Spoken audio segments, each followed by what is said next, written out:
also went to Trader Joe's because duh. Actually, I'm very intrigued by the fact that my New York trip and my Toronto trip are basically the same. My most expensive purchases of the year.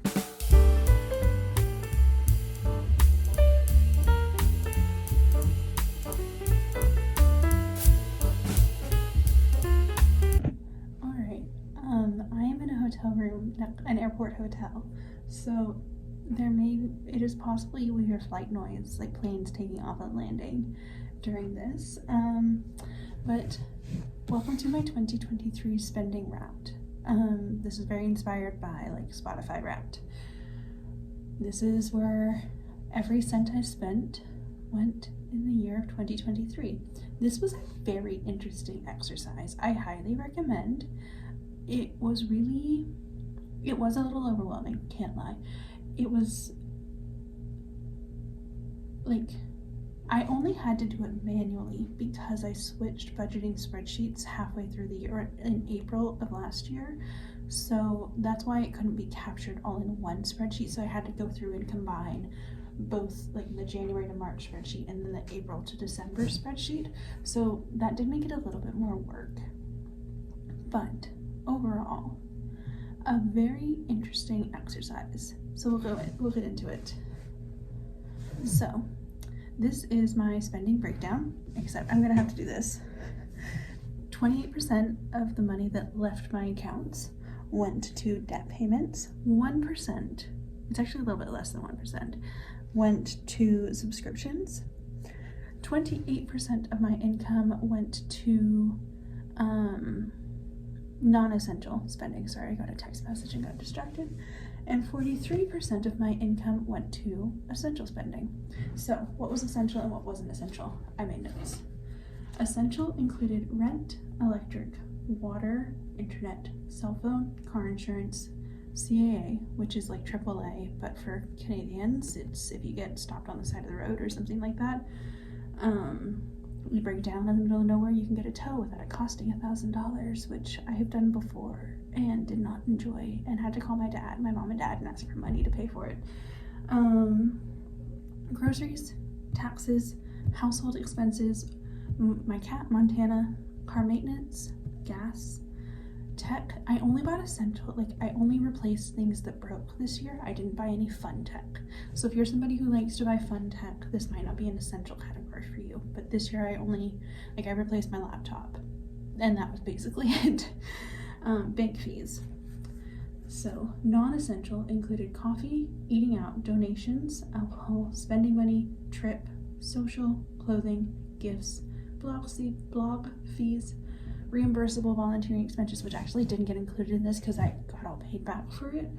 Not reimbursable volunteer expenses, fitness and sport, and personal care and grooming. So this is the essential expenses breakdown, which rent is far and away the largest one. And it's electric, water, internet, cell phone, car insurance, CAA. Groceries is the next biggest one by a long shot. Taxes, household expenses, my cat, car maintenance, gas, tech, and bank fees. I mean, I maybe should have made another graph with excluding rent because it does kind of skew the axes, but for everything except rent, groceries, cat, gas, and bank fees, it was under 2K. All right, non-essential spending. So as a reminder, that includes coffee, eating out, donations, which was one transaction in the entire year, and it does not even appear on here because it was so small. Alcohol, also very small. Spending money, I think I need to break that down a little bit this year, but I'm getting ahead of myself. I have a lessons learned slide. Trip, that includes flights, trains, luggage fees, etc. Social, clothing, gifts, blog fees, AAC not reimbursable, which is my volunteering, fitness and sport, entertainment, which is sadly low, because I included Taylor Swift in trips because I had to travel for it. And, oh no, Taylor Swift went into spending money. I maybe should have gone into entertainment. And then personal care and grooming. So, as we can see, the bulk of my non-essential spending last year was spent on travel. I had 4 weddings, Pi-Fi convention. I spent 5 days in New York, in between being in Arizona for convention and having to be in Ireland for my cousin's wedding. And I spent 24 hours in London as a layover from having to get to Belfast from New York, because nowhere flies direct to Belfast if you're not in the UK. So my flight to Phoenix for convention and then my flight from Phoenix to New York were reimbursed to me because they were considered a part of my required attendance at convention.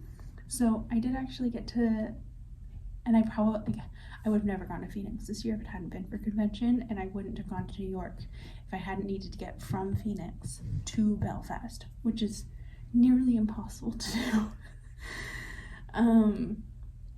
It would have been the worst, most disgusting travel day to try and get direct, to go from Phoenix to Belfast in one trip. And I hadn't been to New York since 2018, which I know is such a privilege to take because there's people who never go to New York. I get it. But I really wanted to go back.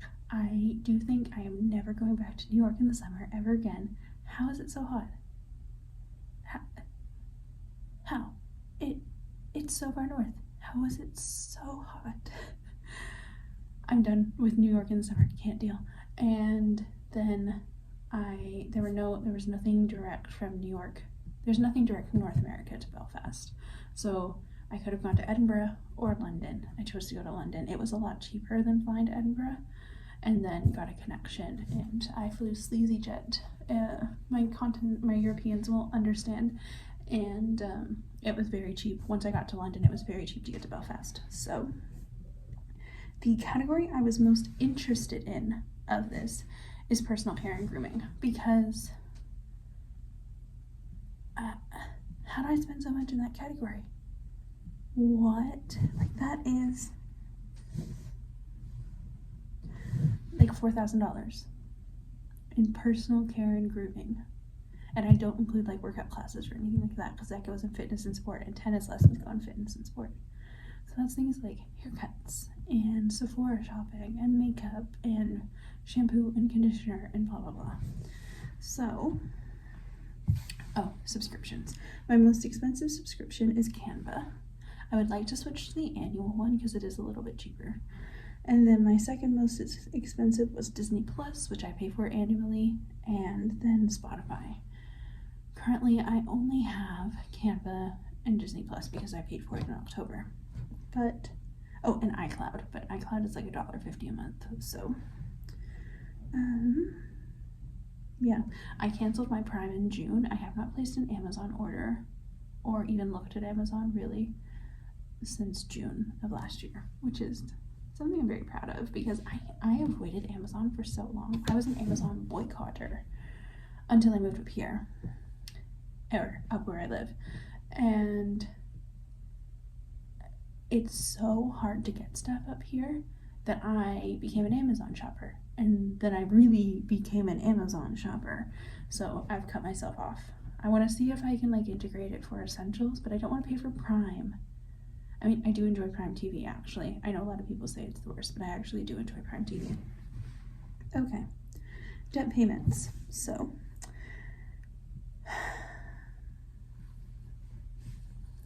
over 54% went to my one visa. 15% went to my second visa. I will have you know that I did not have a second visa until July of last year. 15% went to my student loan, and 16% went to my car payment. Okay, personal care and grooming. I spent $1,403.55 on makeup and skincare.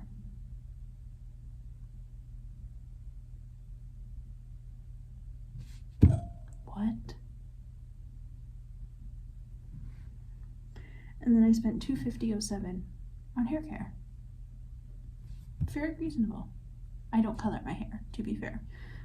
My most frequent upkeep is a bang trim, which I need at the moment. Car. I complain about my car a lot. I know that I could not live here without her. She is essential. However, I would love, adore to live somewhere where I could not own a car. I would maybe be a rental to like one of those car share services or something like that, but I would love to not own a car. So my car is a gas car, a petrol car, but for fuel I spent $2,201.92. On maintenance, I spent $1,731.28. That includes regular oil changes, and that also includes all my overheating issues that I had. On insurances, so that's like my accident and stuff like that, insurance and CAA together, that I spent $1,394.36. On parking, this is mostly airport parking because I can't access public transportation to get to the airport, which is one of the biggest things I miss about living in an urban area. $586.44 on parking. I think 2 of those were like $5 at the hospital, but I got 1 speeding ticket, which I deserved. It was $60. And I had to renew my driver's license this year, so that was $90. So I spent over $5,500 just on car related stuff this year. I do understand that like if I lived in an urban area, I would be paying for a transit pass, and that could I do think that would probably be a few $1,000s a year as well for frequent transit use, trains to Ottawa, stuff like that. But occasional car rentals, like you're probably still looking about $5,000 a year in transportation, unless you can walk everywhere, which would be super cool. But I don't know, it's just, I don't enjoy driving, so the fact that I spend like $6,000 a year to be able to get around irks me. Okay, so this is all of my trips. So I spent 7 days in Toronto at the very beginning of the year to see all my friends. I tried to do it the year before, but we were in lockdown, so I didn't get to see anybody. And I spent $1,489.59 on my 7 days in Toronto. I saw Taylor Swift in Minneapolis for the Eras Tour. It was a weekend. We drove down on the Friday, drove back up on the Sunday, and including ticket, I spent $1,001.74, and this also includes any shopping that I did on these trips. I spent almost $300 just at Target. I mean, I have used every single thing that I bought, so most of it was groceries. I also went to Trader Joe's because duh. But like easily, I really actually only spent like $700 on actually going to see Taylor Swift. I went to Phoenix, Arizona for Pi-Fi convention as the AAC chair. I spent $607 on this trip in like food, gas to get to the airport, like the non-reimbursable expenses, some shopping that I did, stuff like that. I spent $1,452.12 on my trip to New York in July, and I was there for 5 days. And I'm actually very intrigued by the fact that my New York trip and my Toronto trip are basically the same. And New York's so much cooler than Toronto. Anyways, Toronto has gotten very expensive. I spent 24 hours in London, and I spent 11 days in Northern Ireland. Now, I did not pay for accommodations anywhere in London. I just got off the plane, I did pay like $100 to store my luggage for the day, which was annoying. I honestly don't know if I would do that again. I was so shattered. I was falling asleep on park benches in Hyde Park because I was so tired because I hadn't gotten any sleep on the plane. I do think I might almost just book a room at one of the airport hotels if I ever do this again. I've been to London enough, like I sound like the most privileged person on the planet. I've been to London enough. It's cool. I really like it, but I'm old enough that I prefer sleep. but I spent $2,502.96. The vast majority of that is my flight home. My flight home was almost $1,000. And then I had like my flight from, and I can't remember, I think I included my flight from New York to London in this, and it was $500. And then my flight from London to Belfast was like 100 and something, 130. And then my flight from Dublin to Calgary and Calgary to Winnipeg was almost $1,000. And then airport parking was 250-ish. So a lot of that is travel. And then I spent a week in Toronto, a weekend in Toronto for my sorority little Jane's wedding, and that was $1,357.69. Most of that is flight and hotel. And then I flew from Thunder Bay to Ottawa. I got picked up by my parents, spent about a day at my parents' place, and then we went to Huntsville for about a week. No, like 4 or 5 days. 3 or 4 days, let's be real, when my sister got married, because she got married in Huntsville. And then I went down and I spent a week in Guelph, where I went to college, and then I moved to Cambridge for the weekend, Thanksgiving weekend, for my grand little Brittany's wedding. So included in this is 2 weddings, an Airbnb, food for the week, gas, well, diesel, because I was driving my dad's car and it's diesel, and diesel was very expensive at this time to get around Southern Ontario, and then my flights from Thunder Bay to Ottawa and back. So that came to $3,395.97. My most expensive purchases of the year. Number 1 is her. This beautiful thing you're looking at right here. She was $1,171.37. I actually have no qualms about that.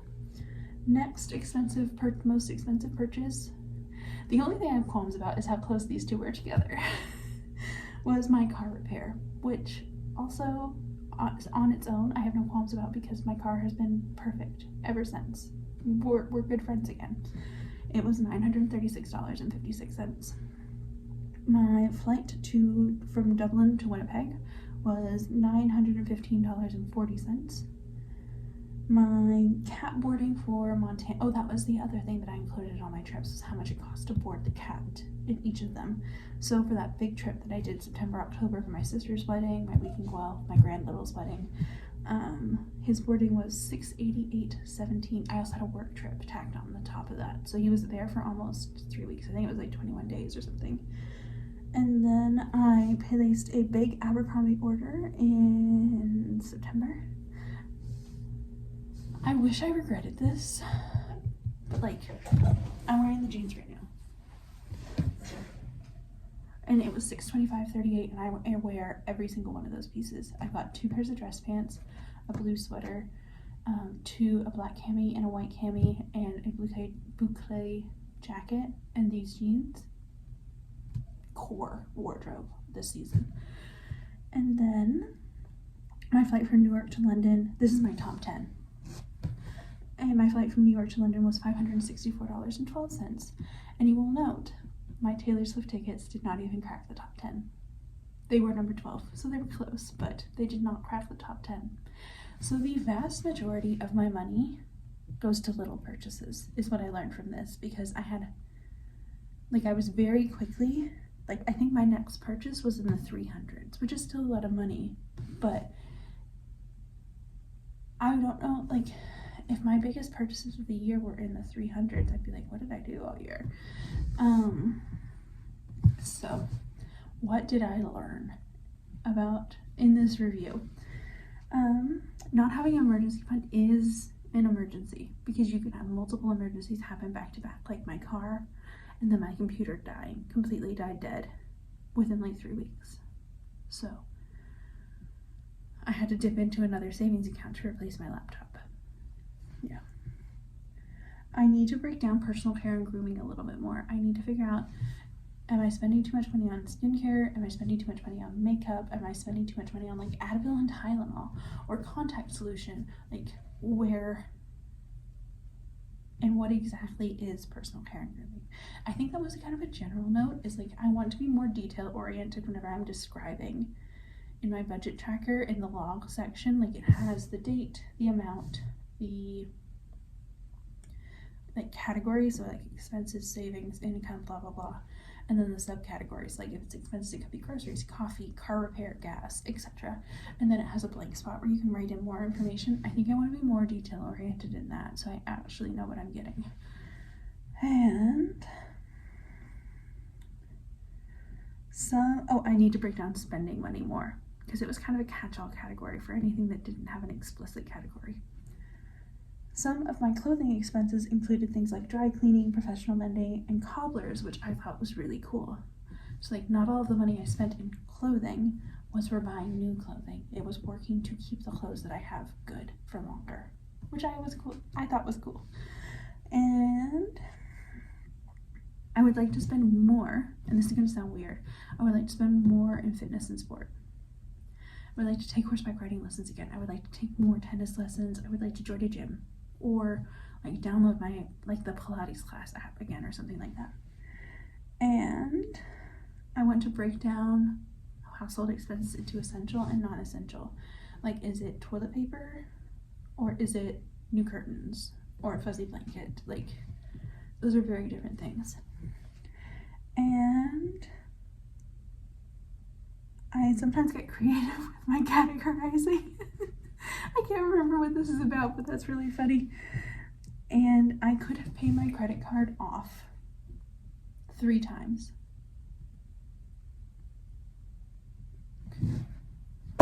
And that is why paying off my debt is a big priority this year. I mean, I knew in 2023 me's defense, I knew that last year was going to be expensive because of all the weddings. And then I added up, I had the fact that this version of me has seen Taylor Swift live.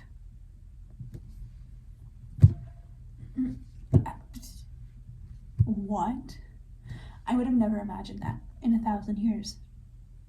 So, yeah, I spent more money than I meant to last year, but I don't regret any of it, and this year is for playing catch up. Thank you so much for watching. I hope you enjoyed, and if you are interested in